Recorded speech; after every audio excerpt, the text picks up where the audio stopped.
So, when you look at demographics, we've seen a majority of participants identify as women since we've been doing this report, but that gap is actually narrowing some. So in 2019, we were at 56% of participants identified as women. In 2023, that's actually down to 53%. So we are seeing a little bit of evening there in terms of gender. And then within that, in 2022, we released an option to allow people to indicate that they're non-binary in registration.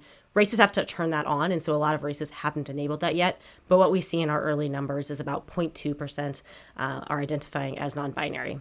The one thing I'll kind of call out on gender is when we look at giveaway sizes, a very small percentage of races offer, under 10% of races offer female-specific sizes, and that is, the majority of race participants. So if you want to be really inclusive there, you might want to think about offering a wider range of sizes. 30% of participants who did choose a female-specific size picked an extra small or small, and those are sizes that may not have an equivalent if you're just getting a unisex size. So you might want to keep that in mind if you're trying to keep your participants really happy.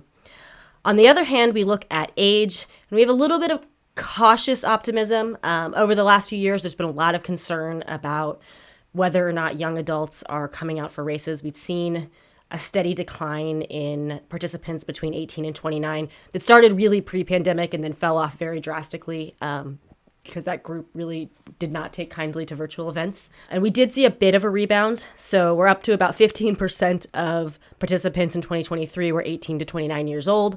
And that, is a significant upgrade from 2021, where we were at 13%. We're still behind our kind of 2016, 2018 numbers where we saw about 18 to 20%.